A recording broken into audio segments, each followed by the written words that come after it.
علی بھائی ہمیں سب لوگوں کے پیچھے نماز پڑھنے کی ترغیب دیتے ہیں. تو بات چھڑ دو علی بھائی نو ان کے بند دیو علی بھائی نو. اچھا بعض اوقات بریلوی اور دیوبندی مکاتب فکر کی مساجد میں جانا ہوتا ہے مگر وہاں ہونے والی عجیب و غریب حرکات و بدعات پر دل کڑتا ہے. کیا ان کو روکنے کی ذمہ داری ہم پر بھی ہے؟ اگر نہ روکے تو گناہ گار تو نہیں ہوں گے؟ سر دنیا میں کسی پہ کوئی ذمہ داری نہیں سوائے انجینئر صاحب کے. ظاہر ہے یہی لگ رہا ہے نا.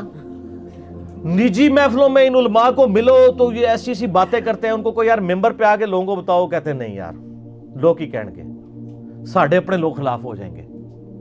تو سر ذمہ داری ہر بندے کی ہے. صحیح بخاری کی حدیث ہے بلغوا عنی ولو آیا, پہنچا دو میری طرف سے خواہ تمہیں ایک آیت ہی آتی ہو. ہر شخص اپنے نبی صلی اللہ علیہ وآلہ وسلم کا مجاہد ہے. اس کا کام ہے کہ سچی بات لوگوں کو پہنچائے. یہ صرف میری ذمہ داری نہیں ہے. البتہ مولویوں سے پنگا نہ لیں, میں نے بار بار کہا ہے. مولویوں کو عطر گفٹ کریں, ان کو سوٹ گفٹ کریں, ان کو کبھی کبھار کھانا بھجوا دیں, پنگا نہ ان سے لیں.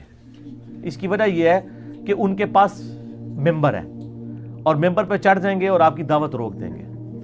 یہ کام آپ نہ کریں. ہم نے یہ کام کیا ہوتا میرے بھائی یہ اکیڈمی کب کی ختم ہوگی ہوتی. یہ کام کیے نہیں. آپ پبلک پہ محنت کریں, پبلک بہت ہے. پبلک کو سینہ بسینہ نبیوں والی دعوت کے ساتھ, نبیوں کا طریقہ یہی ہے نا. اور یہ امت تو ویسے ہی نبیوں والے پیٹرن پہ ہے. کنتم خیر امت اخرجت للناس تأمرون بالمعروف وتنہون عن المنکر. ہمارے آپ کو پتہ ہے اس امت کی افضلیت کی سب سے بڑی وجہ کیا ہے, بلکہ دا اونلی وجہ قرآن میں یہ آئی ہے. اس امت کی افضلیت یہ نہیں ہے کہ ہم نبی علیہ السلام کی امت ہے, یہ اس لیے کہ اس امت کو نبیوں والا کام ملا ہے. اگرچہ انڈائریکٹلی بات وہی ہے کہ یہ ختم نبوت کے صدقے ملا ہے. اگر ختم نبوت نہ ہوتی تو نئے نبی آتے. اب چونکہ ختم نبوت ہوئی ہے لہٰذا نبیوں والا کام امت کو شفٹ ہوا ہے, اور اس کی وجہ سے یہ امت اگلی امتوں سے بہتر ہے. کنتم خیر امت اخرجت للناس تأمرون بالمعروف وتنہون عن المنکر وتؤمنون باللہ. تم بہترین امت ہو کیونکہ تم لوگوں کے نفع کے لیے نکالے گئے ہو. تم لوگوں کو نیکی کی طرف بلاتے ہو, برائی سے روکتے ہو اور اللہ پر ایمان لاتے ہو. اس کا مطلب اللہ پر ایمان لانے والا سچا وہی ہوگا اپنے دعوے میں جو نیکی کا حکم دے اور برائی سے روکے. تو یہ ہر بندے کی ذمہ داری ہے. پبلک پہ محنت کریں. باقی یہ خرافات کی وجہ سے آپ مسجدیں نہ چھوڑیں. سر وہ تو چاہتے ہیں آپ ان کی مسجدیں چھوڑ دیں, اور ہم یہ چاہتے ہیں آپ کبھی بھی مسجدیں نہ چھوڑیں, کیونکہ تبدیلی پھر اسی طریقے سے آئے گی. مجھے یاد ہے کہ میرے محلے میں ایک دیوبندیوں کی مسجد ہے. ایک وہ وقت تھا میں اکیلا رفع الیدین سے نماز پڑھتا تھا. ایک دفعہ انہوں نے, ان کے مولانا صاحب نے مجھے بازو سے پکڑ کے مسجد سے نکال بھی دیا, خوب بےعزتی بھی کی, لیکن پھر میں اگلی نماز میں ان کے پیچھے ہی نماز پڑھ رہا تھا. اور اس کی برکت یہ ہے کہ آج ماشاءاللہ 10-12 لوگ ہیں جو وہاں پہ رفع الیدین سے نماز پڑھتے ہیں. اور ایک وہ وقت تھا کہ میں اکیلا, تھوڑی سی میری تو آمین ویسے بھی کوئی زیادہ اونچی نہیں ہوتی, میری آمین چبھتی تھی. اب سارے آمین کہتے ہیں ان کو نہیں چبھتی. اور اگر میں اس وقت اس سسٹم سے علیحدگی اختیار کر لیتا تو تبدیلی تو کبھی نہ آتی. یہ تو چاہتے ہیں کہ آپ کو اپنی مسجدوں سے نکالیں, آپ نے مسجدیں نہیں چھوڑ دی. نمازوں کی گارنٹی میری ہے, میں نے جناب دلیل سے ثابت کیا ہے. نماز ہر اس شخص کے پیچھے ہو جاتی ہے جو کافر نہیں ہے. اگر آپ سمجھتے ہیں یہ کافر ہیں تو آپ بے شک نماز نہ پڑھیں. اگر آپ سمجھتے ہیں مسلمان ہیں, کلمہ گو مشرک ہیں, گمراہ ہیں, بدعتی ہیں, پھر نماز ہو جائے گی. وہ میرے دلائل آپ دیکھ لیں. امام کعبہ کے پیچھے نماز کا مسئلہ, اور ایک اور کلپ ہے مفتی منیب الرحمان کا امام کعبہ پہ فتویٰ. میں نے بخاری مسلم سے ثابت کیا ہے کہ صحابہ کرام بدعتیوں کے پیچھے نماز پڑھنے کے جن کے عقیدے خراب تھے قائل تھے. بلکہ میں آپ کو ایک شغل کی بات بتاؤں, ہمارے شروع کے ایک بھائیوں میں سے ہیں عمیر بھائی. تو وہ اس وقت کالج کے اسٹوڈنٹ تھے, 2008 کی بات ہے. میرے محلے دار تھے, ان کے والد صاحب تبلیغی جماعت میں, ان کا پورا خاندان تبلیغی جماعت میں.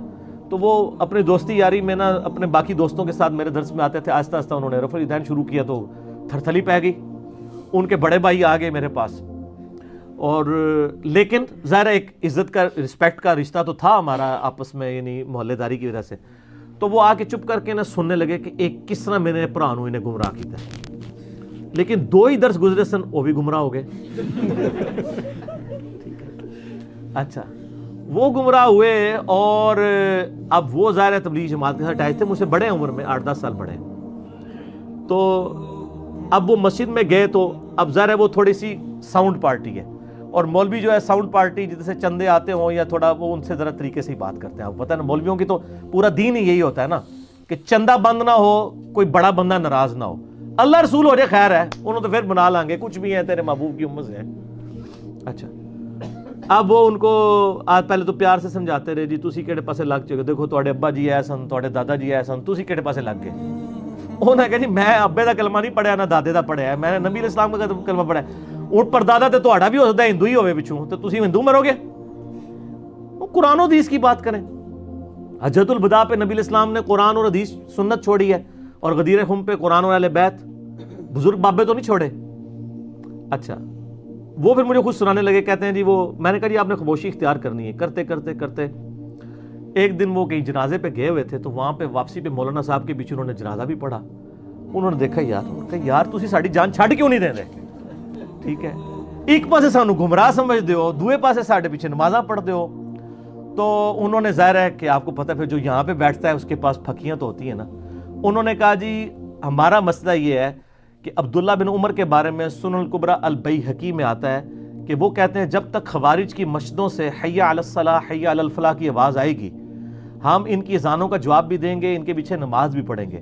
جب تک یہ السلام علیکم کہیں گے ہم وعلیکم السلام کہیں گے. جب یہ کہیں گے کہ ہم اپنے مسلمان بھائیوں کو قتل کریں تو ہم ان سے الگ ہو جائیں گے. تو انہوں نے کہا مولانا صاحب اگر آپ یہ چاہتے ہیں نا ہم آپ کی مسجد میں نماز نہ پڑھیں تو آپ حی علی الصلاح حی علی الفلاح کہنا چھوڑ دیں, تو ہم نہیں آئیں گے. وہ کہتا ہے یار تو کس طرح سمجھائیے. تو انہوں نے کہا ہم تو حدیث پہ عمل کر رہے ہیں. عبداللہ بن عمر کہہ رہے ہیں جب تک حی علی الصلاح حی علی الفلاح کہو گے ہم آئیں گے. تو جب تک دیوبندی بریلوی اہل حدیث شیعہ کی مسجد میں حی علی الصلاح حی علی الفلاح کی آواز آ رہی ہے تو ہم نمازیں ان کے پیچھے پڑھیں گے. ہاں ان کی برائیوں سے لگ رہیں گے. جو صحیح بخاری میں 695 نمبر حدیث ہے, حضرت عثمان کو جب باغیوں نے محصور کر دیا تو صحابہ نے کہا کہ ہمارے امیر المومنین تو آپ ہیں اور فتنوں کا بدعتی امام مسجد پہ قابض ہے, ہمیں نماز پڑھا رہا ہے. ان کا نماز نیکی کا کام ہے, نماز ان کے پیچھے پڑھو, برائی میں ان سے الگ رہو.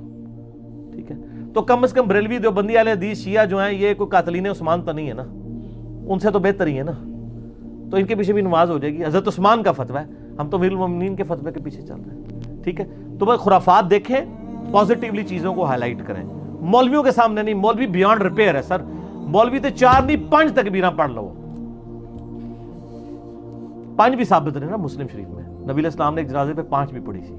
وہ مولویوں کا جنازہ ہی ہے وہاں اج کل دے زمانے چ, کیونکہ وہ بیانڈ ریپیئر ہے. کوئی گول کیپر اپنے پول میں فٹ بال نہیں پھینکتا. آج تک کسی بریلوی دیوبندی اہل حدیث شیعہ سے آپ نے سنا ہے کہ جی ہم حق پہ ہیں لیکن ماشاءاللہ دوسرے فرقے کے فلاں عالم صاحب جو ہے نا وہ بھی ماشاءاللہ اہل حق میں سے ہیں, ان کو بھی سنا کریں؟ نہیں. تو سر ان کا اپنا حال یہ ہے, ان سے آپ ایکسپیکٹ نہ کریں کہ یہ بات سنیں گے. محنت ضرور کریں لیکن پنگا لے کے نہیں. ریٹن میں کوئی خط بھیج دیں, کوئی ریسرچ پیپر دے دیں, لیکن ایک کنفرنٹریشن نہیں کرنی آپ نے معاذر آئی, کیونکہ ممبر ان کے پاس ہے سر. انہیں ممبر نے چڑھ کے کہہ دینا گنڈا سنگھ واپی ہو گیا. وہ لطیفہ سنے ہیں نا, دشمنی تو ہونی ہے کوئی اور, تو انہیں کہہ دینا گنڈا سنگھ واپی ہو گیا. گنڈا سنگھ نے کہ تو واپی ہونا ہے, وہ تو سکھ ہے, لیکن انہیں کہہ دینا ہے. اور قوم دی مت بھی انہیں مار چھڑنی ہے, انہیں کہنا ہاں جی واپی ہو گیا. قوم نے سوچنا ہی نہیں ہے کہ یار گنڈا سنگھ تو سکھ ہے, وہ کس طرح واپی ہو سکتا ہے. یعنی ہمارے لوگوں کی تو عقلیں اتنی ہیں نا سر. یہاں پہ آپ دیکھ نہیں رہے ہر بندے کو گستاخ رسول گستاخ رسول. میں نے ان کے سارے بزرگوں کی جب عبارتیں نکال کے رکھی ہیں, اب ان کو ہاتھ پاؤں پڑ گئے ہیں, ہمیں کہتے ہیں یہ بزرگوں کا گستاخ ہے. اور سر آپ سے ہی تو یہ فارمولہ سیکھا تھا کہ وہ بزرگ ہی نہیں جو گستاخ رسول ہو. جن لوگوں نے اپنے ناموں کے کلمے پڑھوائے ہیں وہ آپ کے بزرگ ہوں, آپ کو مبارک ہوں, ہمیں تو مبارک نہ آپ ان کی تھے. اس میں مسئلہ نمبر 71B دیکھ لیں میرا. انڈیا اور پاکستان کے بزرگوں کی 19 گستاخانہ عبارات کا تحقیقی جائزہ. مغرب کی اذانوں کا وقت قریب ہو چکا ہے. باقی سوالات انشاءاللہ اذان مغرب کے وقفے کے بعد انشاءاللہ تعالی.